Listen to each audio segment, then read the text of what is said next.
Hello, everybody. This is Comic Book Syndicate. For the first time ever, coming to you from a public place. So if you hear any noise or see any distractions behind me, it's because I'm sitting in a coffee shop. My name is Michael, and as always, I'm joined by Bex Luthor. Hi, I'm here, and I'm also in a public place, my basement. And for the first time ever, I believe, on Comic Book Syndicate, Nice Man, making a guest appearance from UK Corral. That's right. As nice as ever. Couldn't be nicer. Thank you for joining us, Paul. We really appreciate it. Thank you for inviting me. We have established on other podcasts how much Becca and I love Spider-Man. Okay, but just for our new viewers, in 140 characters or less, tell us how much you love Spider-Man, what you like in Spider-Man. I love the definitive Steve Ditko Spider-Man. I don't like the Stan Lee, John Romita Spider-Man. Ooh. I like the Ross Andrew interpretation because it got it back to the more spidery, awkward, off-kilter Ditko Spider-Man. And then after that, I think I had zero interest in Spider-Man until one day I discovered Amazing Spider-Man by JMS, and I read just one of his issues, and I thought, oh, this is a good writer. Mm-hmm. Now I have to start reading again. And I collected every issue of his. That doesn't mean I like what happened regarding the whole, was it Mephisto? The whole Mephisto thing, yes. Yeah, I can't understand really why he did that. I wouldn't have done that. Yeah, but anyway. No, in a nutshell, Steve Ditko Spider-Man, yes. Ross Andrews Spider-Man, yes. And JMS, JR, Spider-Man, yes. The rest, I have no interest. Well, guess what? You are speaking to two Spider-Man experts here, and we, I believe, have some recommendations from the 80s. If you go back and watch our podcast, you'll find a lot of recommended comments from the 80s, okay? So you got some homework there, okay? Perfect. All right. Now the satisfied customer. All right. Some of it was great. I like Roger Stern. Roger Stern, but he's good. By the time he came along, my interest had been killed. I mean, if there were any lingering possibilities, Denny O'Neil, I mean, forget it. He's for me, horrible.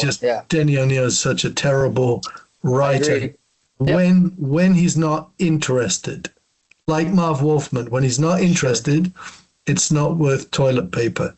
Okay. When he's interested, that's different. Okay, now we're going to talk about the new Spider-Man film. Okay? Good.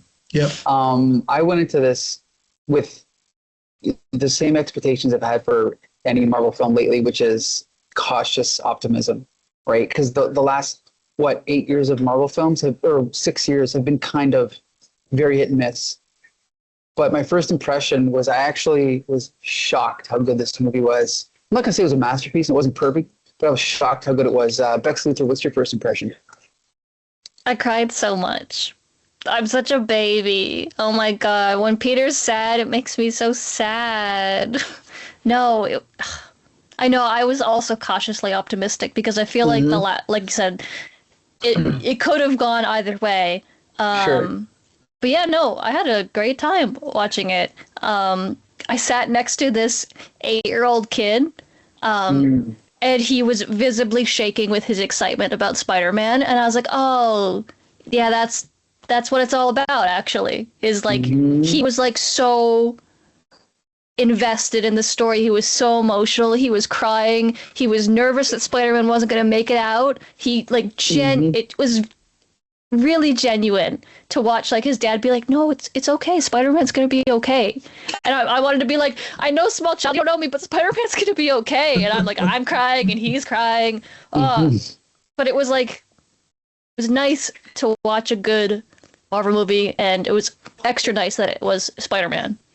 I agree. I'm yes, as a lifelong Spider-Man fan, I was really happy with this film. Nice Man, tell us your first impression of this movie. Well, let me second both of you. I also was cautiously optimistic.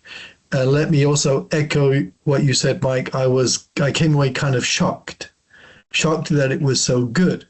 And the main reason was because if you think about how long that movie was and all the different elements in it, it could easily have crumbled under its own weight. Easily. Yes. And yet, by the end, I didn't feel like it had. Maybe just a little scraping of, mortar here and there, but otherwise that building held together. And I thought, no, that's okay. It's okay that the Hulk was in it, the way they used the Hulk. It's okay that the Punisher, and we're able to talk about this, right? Not sure, we can spoil, yeah. Okay. It was okay that the Punisher was in it and the way they used the Punisher. They stretched it a bit. They really kind of stretched it a bit, but it didn't break. And I thought also a perfect setup for the X-Men movies that are going to come. Perfect. I appreciated that they went back to the Chris Claremont, John Byrne X-Men. Oh, no, or was it the Dave Cockrum? I think maybe the Dave Cockrum, when they dug out Jean Grey's sister. Because I believe that was Claremont. It might have even been, do you remember that Bizarre Adventures random issue that Claremont did? Do you remember that? I have it. Yes. That's where that story was introduced, I think, with her. But I could be wrong. Or no, sorry, that was with her friend. That was with her friend where Jean Grey bonded with her and her after she was hit by a car, right? Or am I misremembering? I'd have to dig it out, but for sure, whether it was Cockrum or Byrne, there's some scenes that take place with her parents, I think, and her sister.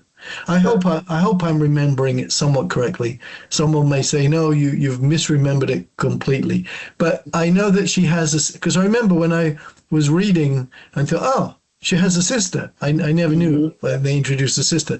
So the filmmakers went back and dug out that fact and used the sister really well to introduce Jean Grey really well to set up the X-Men movies which will come. Now, people could think, well, you're just talking about X-Men and Jean Grey, blah, blah, blah.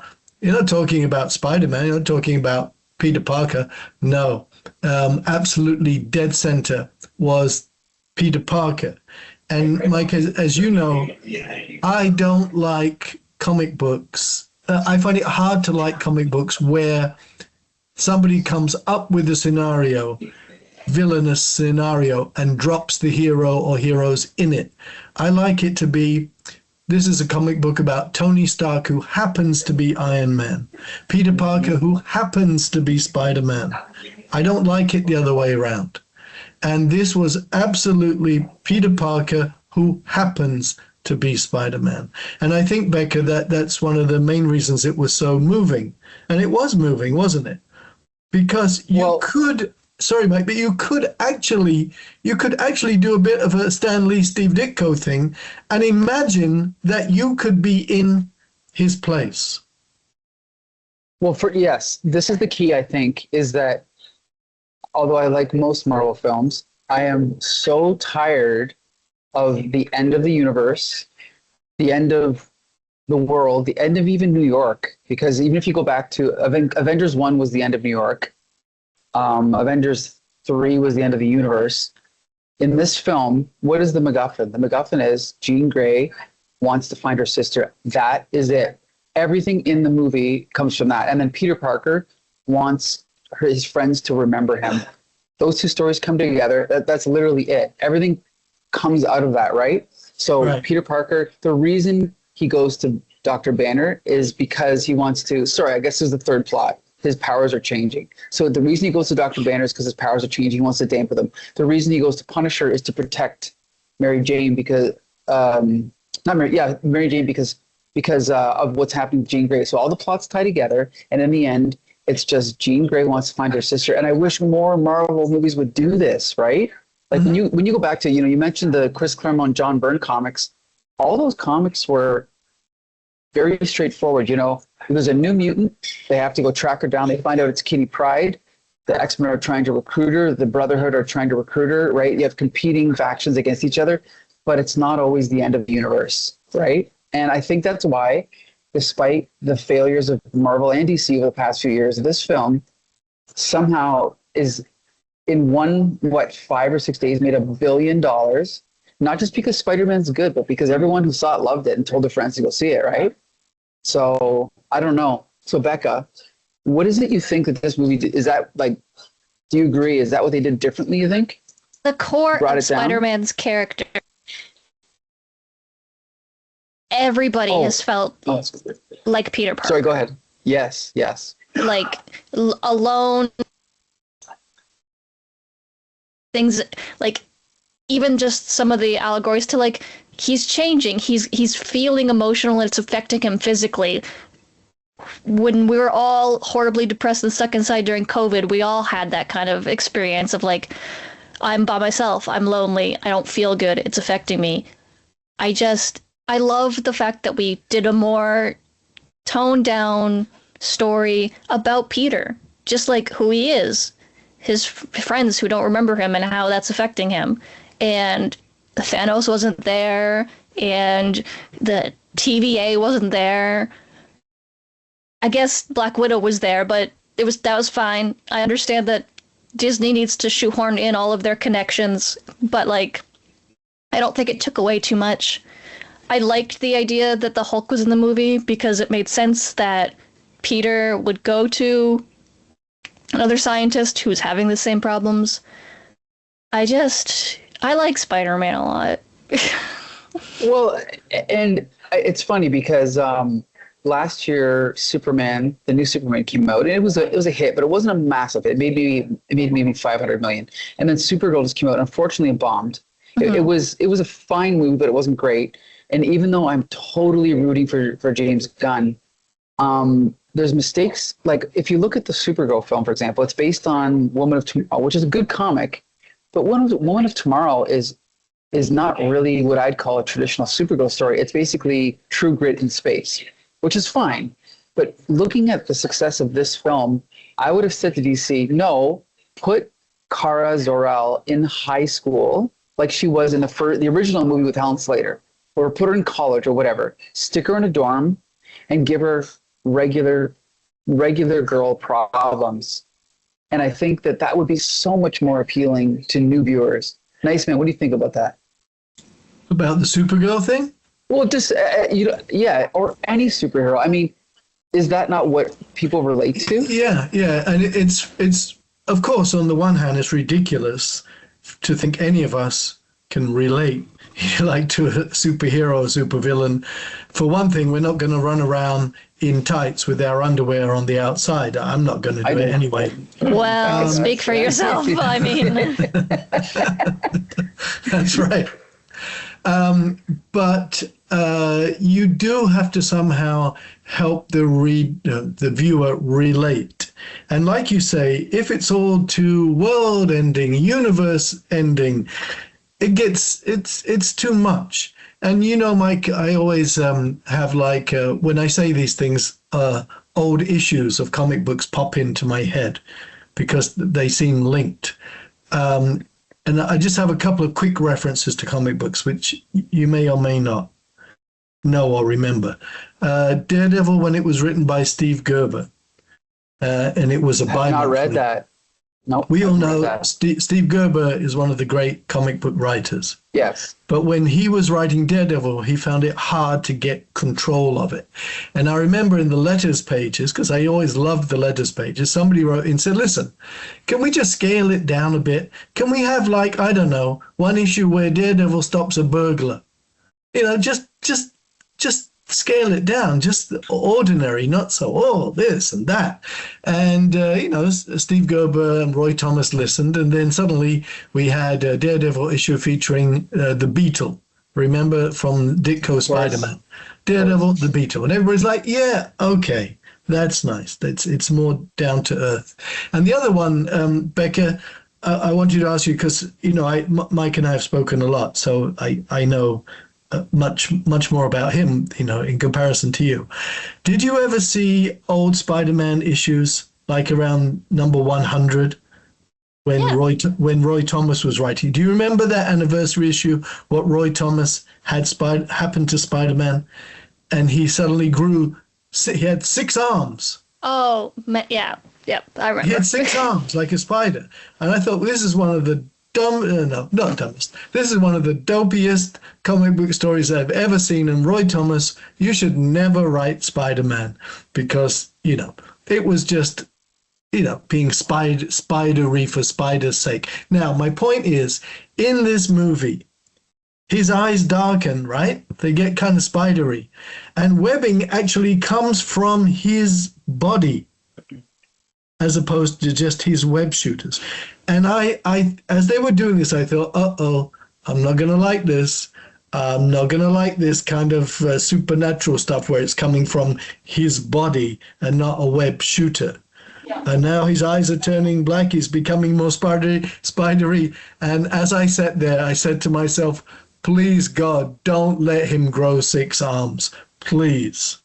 That was one of my fears about it. But now that we've all seen the entire movie, we know that they even used that well, didn't they? Mm-hmm. Yes. Where it can kind of envelop him, and that caused him to go and seek out Dr. Banner because he knows that he is somebody in a similar situation. He needs help to develop, something which will repress this development. So again, even the Spider-Man becoming actually kind of spidery, really spidery, was done very well, but it did have me worried for like 30 seconds. Did it have you worried? I was worried only because I thought they were going down, because you mentioned JMS earlier, J. Michael Straczynski. He's the one that did that story, what was it, Evolve or Die? That's where Peter started to change and get the organic web shooters in the comic, right? And I thought, I hope they don't go down that route. However, the reason I liked it is because they used it as like an analogy for puberty or becoming a man, right? Yeah. So I don't mind it, but ideally, I don't want them to keep the organic web shooters. But if they do, I just have to live with it. Becca, what do you think? I'm okay if he keeps it, but he also needs to keep the mechanical web shooters. He needs to keep them because that is a core part of Peter, his inventorness. But he can keep the organic web shooter for his eventual big crossover, Doomsday, Secret Wars, whatever they want to do with that. And then when he's just Spider-Man, he can be, regular Spider-Man. Well, technically, sorry, go ahead. I just like that it's like he saw Tobey Maguire's Spider-Man do it in the previous movie, and that kind of triggered it in him. Mm-hmm. It's like a nice little throwback to that. Well, because personally, I don't like I personally have a pet peeve when characters, for example, I think it was Tigra was originally called, what was it, the cat, right, Paul? And then Hellcat came after Tigra, I think. Okay. No, she was the cat. Yeah, she was just the cat for a bit. The cat, she wore a suit, and then magically later she also got cat powers. This happens a lot with superheroes where they'll adopt an identity, and then like a year later, they'll somehow get powers that match that fake identity they had, right? It's like even Spider-Man getting the organic webs afterwards doesn't make sense. But if they would have thought of this from the beginning, we would all just accepted it, that he would shoot webs out of his wrists instead of having mechanical web shooters. But like you, Becca, I love the mechanical web shooters. Yes. They're so cool, right? Mm-hmm. Yes. So, okay, we got to talk about, spoiler alert, Jean Grey, because at this point, everyone knows it was her. I hope I didn't spoil it for the person sitting across from me. Was it ever not going to be her? Was it ever going to be anybody else? Well, how about this? You know that the first hour of the movie, I did not know who the villain was, even though I knew, what's the actress's name? Sadie Sink. I knew she was in the movie. I knew she was probably Jean Grey, but when she was doing the body hopping, I was like, what Spider-Man's villain is this? Is this Madam Web? I had no idea who it was. So when it was revealed, I was like, oh yeah, of course. But it was like they pulled the wool over my eyes, because that's not something that she would typically do, right? This body hopping thing. So that's why it tricked me. But I must say, I am ecstatic that they're going with this actress, because in 1999 or whatever, when they did X-Men and they cast Famke Jensen, good actress, but way too old for that role. She was like 37 or something, or 35 when she played Jean Grey. I'm glad that even though Sadie Sink, I think, is 24, she looks much younger. They should all be teenagers. The X-Men should be teenagers, right? Yes. And then they can grow as the movies go on. But like DC casting 60-year-old Kyle Chandler as Hal Jordan. Like, I don't know what they're thinking, but whatever. Marvel definitely made the right move with this actress. No, I really, really like Jean in this one, and I agree. I didn't like that the original X-Men movie, they aged everybody up. Right. To be like, they're all the professors now. It's all the mid 2010s in the X-Men comics. Like, no. If we're going to start over, start with them originally. And I love this portrayal of Jean's powers because it's such a limited use of them, right? And we all know that Jean Grey is super duper powerful. A cat! But I love that this was just like a little thing that she could do.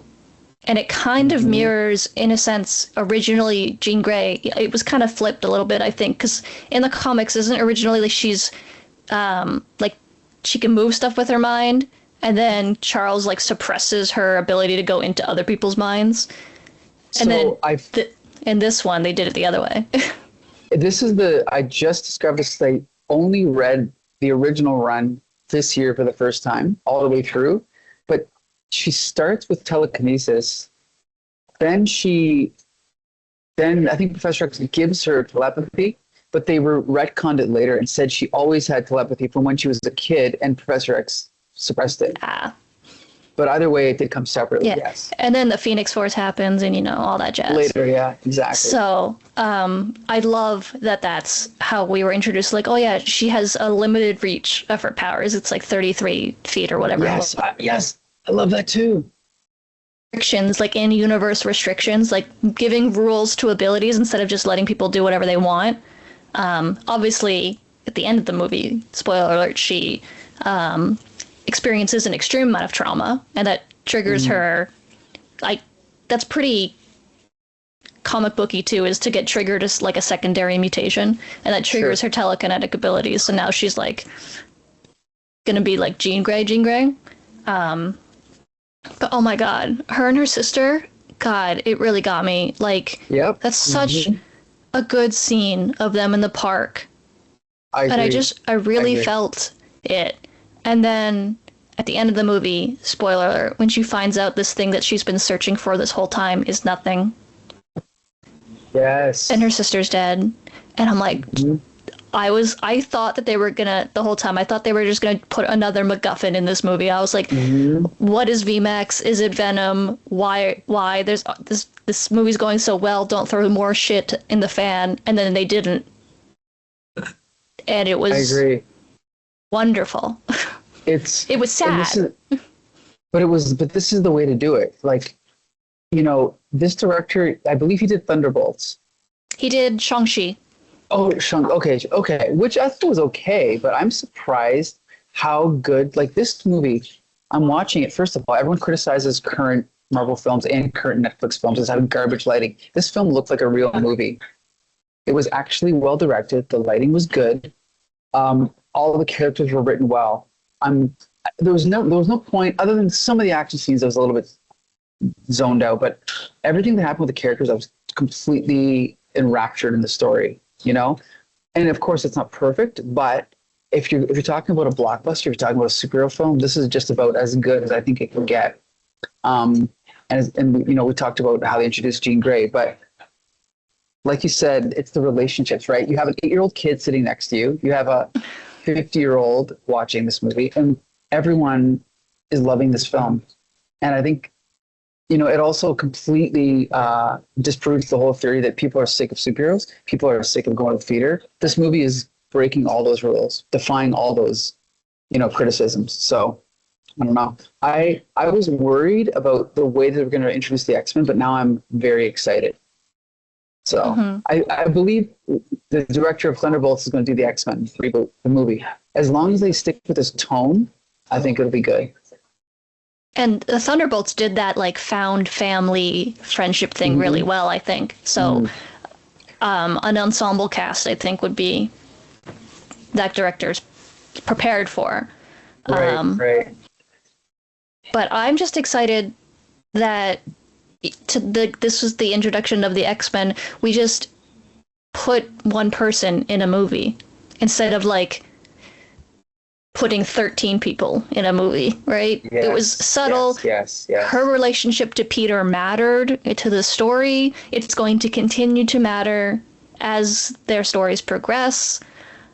It made the universe feel whole and big without having to include every character in it. Mm-hmm. Like the Hulk's here and Black Widow's here and Jean Grey's here, but it's like it was New York and like it all took place in like 4 city blocks. Mm-hmm. Yes, I agree. And the conflict at the end was not. Not only was it not the fate of New York City. New York City was not really. Oh yeah, I was gonna say no, it wasn't threatened, but it was. It was because her bubble. Yeah, she froze everybody. Yeah, but she didn't. She wasn't hurting anybody. I think the only threat was to the director of the damage control. Like he was going to potentially die. Yeah. One thing I have to say, I only thought of this recently after watching X-Men 1,000 times. Why didn't they ever give Magneto a power limitation? Because now that we've seen the movies, first of all, the first X-Men movie, I don't think it's great, but every time the X-Men confront Magneto can wipe them out in 3 seconds. Let's see, this guy's skeleton is made of metal. Maybe I'll start with him. So he's useless against Magneto. At least if they would have given him a limitation, like, okay, well, I can control magnetism within 30 feet. At least Wolverine knows, okay, at least if I stay away from him, I can kind of do something. But it just makes everything so implausible and just ridiculous if you don't have these power limitations. Just a thought, right? Mm-hmm. Anyway, I think they're getting smarter. Nice, man. So are you excited about this direction of the X-Men? Yes. I know you're a fan. You got the shirt on. Because this is the way to do it. This is the perfect introduction to the X-Men. And you know, later on, Professor X is going to come along and persuade Jean, come along to the school for gifted youngsters. And, you know, I'll help you control your ability. And there are others like you. It's the right way to do it. It absolutely is. I know you just asked me about the X-Men, but I must tell you, when I was watching the film, I was like you. I thought the two writers, they're a writing team in their 40s, I think. And I think they did such a great job of the whole thing that for most of the movie, I was sitting there like you thinking, who could this be? I was trying to go through all my back to Ditko, forward, which I'm thinking, no, it's from another character, another series, not from Spider-Man. And I'm thinking, okay, and who's behind the big door? You know, the big boom, boom, boom. I'm thinking, who the hell's in there? Is it like Juggernaut or something? You know, they want to release the hounds. What the hell's it all for?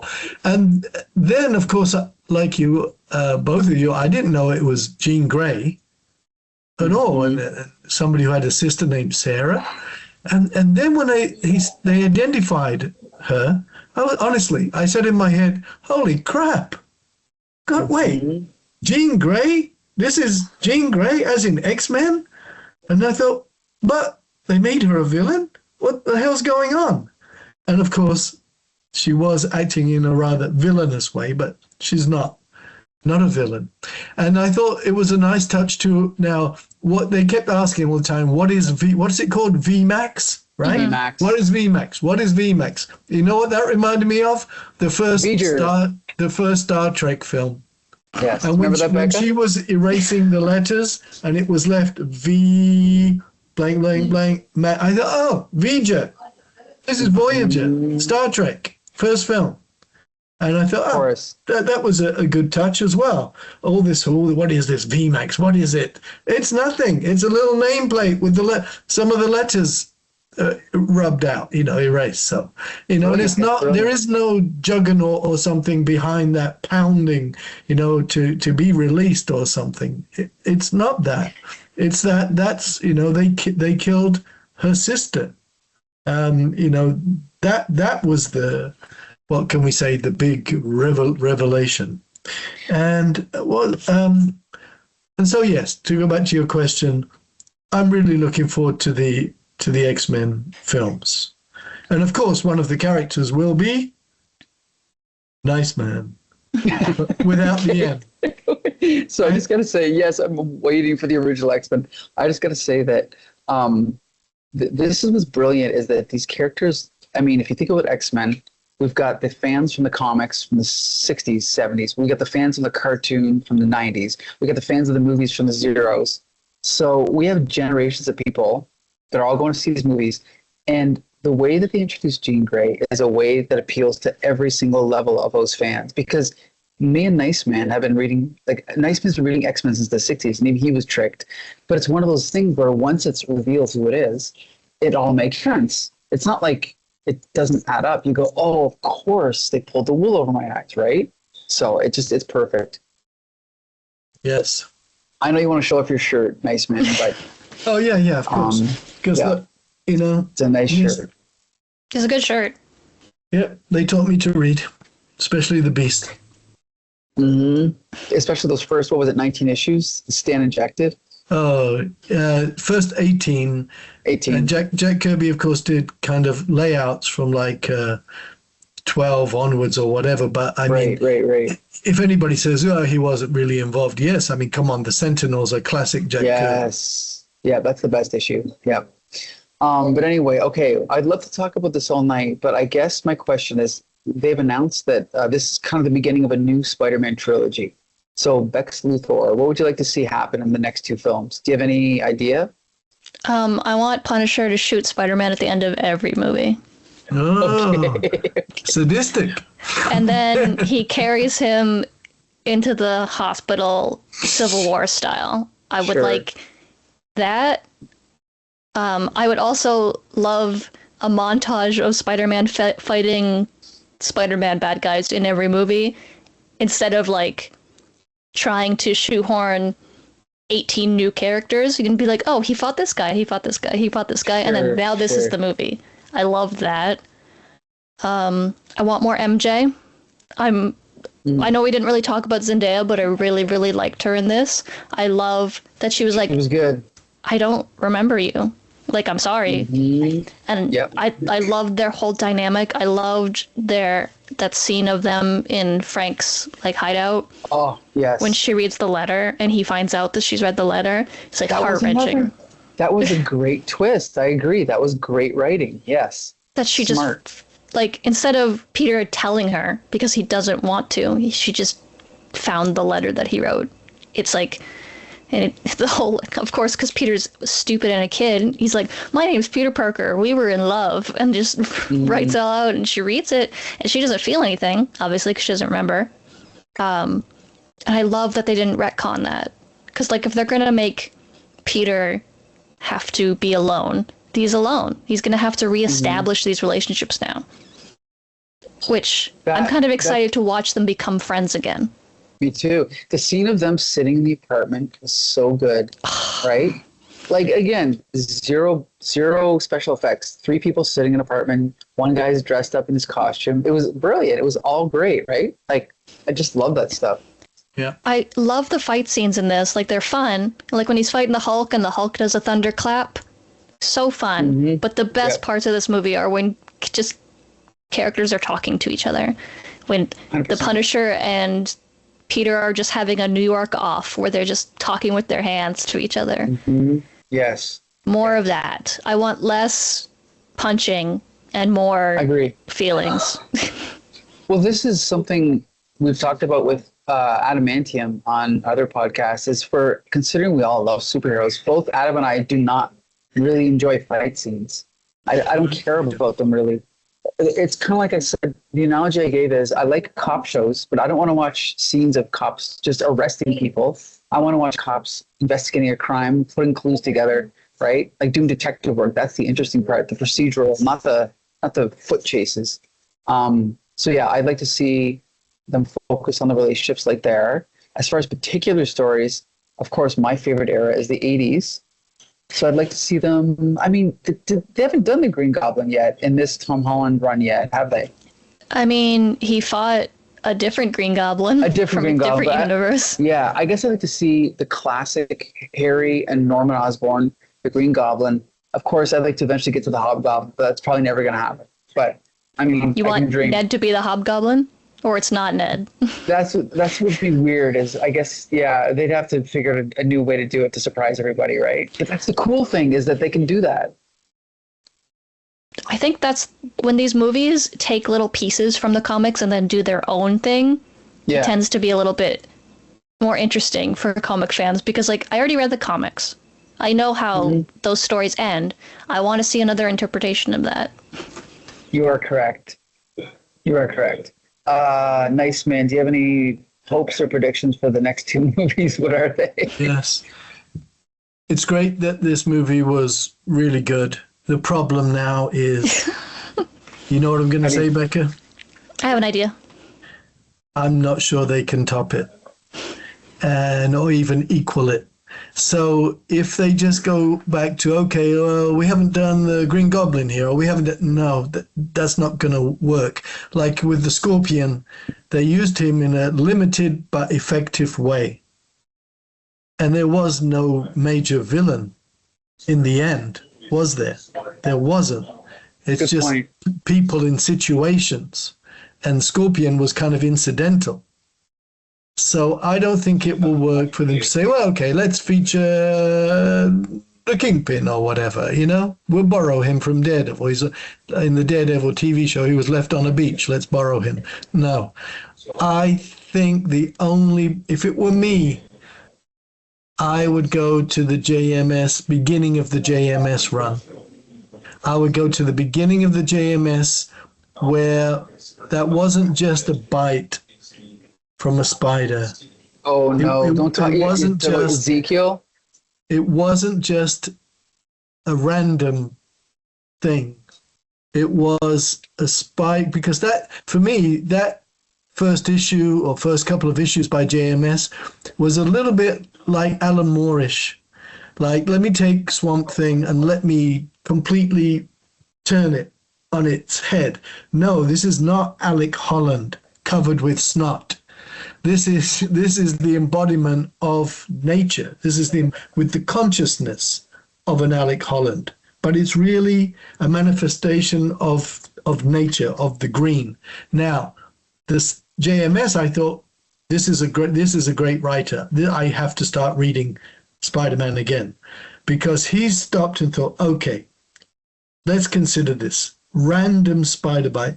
Everything is always random in the early 60s comics. No. This spider sought out Peter Parker, which means there's more to it than meets the eye. And I think, and the Ezekiel thing, it had me, Mike, it had me saying, okay, I got to get the next issue, and I've got to get the next issue. And, you know, the older you get, it's not easy for that to happen. Before I say anything, Becca, did you read those comics? I'm aware of them, yes. Okay. The 30-second summary is we find out the twist is that Peter Parker did not gain powers from being bitten by a spider. The spider had powers, right? And gave them to Peter Parker. And the spider is Peter Parker's totem. These are all cool ideas. It was a good story, great art, but I don't think it fits with Spider-Man at all. It was imprinting Alan Moore's reboot of Swamp Thing onto Spider-Man. I didn't like it. It was a good story on its own. I just didn't like it for Spider-Man. I didn't like the Evolve or Die, and I didn't like the Six-Armed Spider-Man by Roy Thomas. I just don't think it fits. But that's cool if you like it. But you have to think, among the three of us, our question is, where are they going to go? If there are going to be a couple more movies, Tom Holland's probably got a couple more movies in him before he gets too old. He's 30 years old now. Mm-hmm. There's maybe a couple more movies, but that's about it. I think two more, yes. And so where are they going to go? I mean, if we three were the writers, you know, where are we going to go now? What would we say to each other? It's going to be really hard to top what we just did. We can't just pluck out, you know, villain of the month. That's not going to work. It's not. We'll see. I mean, they could introduce Gwen Stacy. We could have a competing love interest, right? They haven't done Venom. They could do Venom with Tom Holland, right? I hate Venom. So with Venom, I hate Venom. The Spider-Man video game? Yeah, that came out on the PlayStation 5 a couple years ago. Did a really fantastic thing where Spider-Man and his best friend, Harry Osborn, are like having adventures and doing stuff, and then Harry becomes Venom. Okay. And the jealousy of knowing that Peter's Spider-Man, and it doesn't sound like it would work, but it works really, really well. So I think as they have to establish a relationship before they can make a bad guy. Sure, I agree with that. I mean, ideally, that's what I mean is these new movies, there's a lot of love about them, but I really wish, like you said, if Harry had been there from the beginning, we'd have 3 movies of friendship and then something happens. Or Norman Osborn, 3 movies of he's just the father figure and then blah, blah, blah. So they didn't do everything perfect. But I think there's also rights tied up with Sony that we might not know about, right? Blah, blah, blah. So they're kind of compromised. But considering that, they're still doing a good job, I think. Right? You know, so when the writers were developing this movie, maybe a studio executive, maybe Kevin, however you pronounce his name. How do you pronounce it? Feige. It's conceivable that he said to him one time, "So, who's the big villain?" And they said, "There really isn't one." I think that was the way to go. And I'm thinking for the follow-up, it's got to be something more of the same, like Becca, like you were just kind of basically saying, whatever they come up with has to come from relationships. And that's why I personally, I don't want a big bad villain. I don't. So that's why window dressing. Yeah. That's why I like the JMS thing with Ezekiel, because that's really intriguing. When I was reading that comic book, and I swear I couldn't believe, wow, I can't believe this. I'm reading Spider-Man again. I thought I'd grown out of this. And then I thought, no, this is really, really intriguing. And because the Ezekiel character, this is not some big bad villain. This is just, there's more to the Spider-Man story. It's like Star Trek. Who the hell ever wants Star Trek Enterprise and whatnot coming up against big bad villains? They don't interest me. What interests me is the experiences that they have, the things that they discover, how something which could be harmless in the universe is very harmful to them. Becca, like the poster on your wall, Star Trek 4. Who's the big bad villain? Missing whales. Yes. You know, exactly. there are no whales left in the future, and an ancient probe is going by, and it can no longer communicate with the whales because the whales are now extinct. That's your villain? Yes, because it's an inadvertent villain. The alien probe is the villain, but there's no villainous intent. You know, even with the first Star Trek film, you know, it's just, you know, Voyager wants to meet its maker. Where's its maker? It's not some, I hate villainous intent. It's just so boring. I agree. You know, that's why it was great to keep Scorpion in a very limited role. So we don't need that. We need more of the Spider-Man lore, the whole thing. What else is there to explore? And maybe you could say, well, no, we've reached the limit of exploration. There's nothing else to really explore. Then don't make another film. But if there's more to explore, then you need to explore it. And any villainous characters that come out of it, this has to be, I don't know, has to tie into the relationships. I agree with you. Okay, how about this, guys? Wait, go ahead, Becca. Go ahead. I was going to say, I have a thought, and it pains me to say this because I really liked her in the movie. But what if we did the death of Jean DeWolf? No, the death of Zendaya. No. Yes, you know why? You know why? At one time, didn't you think, like, when he had her in his arms and he was telling her, you know, are you okay? Wasn't that just like the Gwen Stacy Amazing Spider-Man 122? Becca, didn't you think for a moment, he said, you're okay. Didn't you think for one moment they were going to say, no, she died on the way down? Didn't you think it was going to be a Gwen Stacy moment? I never thought that they would kill off Zendaya, unfortunately. Can I say something, Becca? You just raised an interesting point because obviously when I saw Jean DeWolf, I thought of Jean DeWolf, the death of Jean DeWolf. But do you remember what happens in The Return of the Sin Eater? Do you remember what other characters mixed in with that? Electro. No. Right. So now they've introduced two of the characters from that story, so maybe they will eventually build to that. Why not, right? I like the idea of bringing the Sin Eater in because he's kind of just a guy. Yes. See, Paul, you have not read the Sin Eater saga, have you? I'm shamed. It's very good. Listen, I'm telling you, listen, Paul, you're talking to someone here who's read every single Spider-Man comic from 63 to 93, and Peter David is my favorite writer. I'm going to send you links, okay? I'm going to send you links. Anyway, okay. Becca's laughing. Becca's laughing. Yeah, I know. Why is she laughing? Not unusual. I would love to. They're so good. Yes, they are. I'd love to talk about this all night, guys, but unfortunately, I'm sitting in a coffee shop and time is limited. The police have come for you. Yeah, right? Exactly. So let's do this again. Nice man, you're invited to our next movie review. I guess, what's the next superhero movie? I don't even know what it is. Doomsday. Oh, December. There you go, December. So we'll reconvene in December. That one's not going to be as good. Yeah, unless, Nice man, have you seen the new Masters of the Universe? You know, I'm sorry. I'm. Well, the words are stuck in my throat because I want to live up to my name. Because are we insulting you by asking you if you saw Masters of the Universe? Guy with X-Men shirt on. Anyway, okay, that's it. I still think. I'm sorry. Very quickly, kill off Zendaya.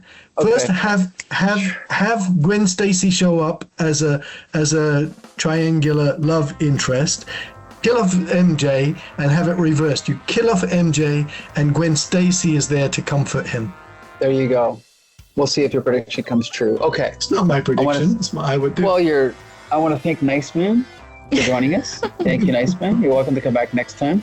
I want to thank Bex Luthor for joining me. Thank you. Yeah. We're going to join me and Becca in a week. We're going to be reviewing the Masters of the Universe film, right?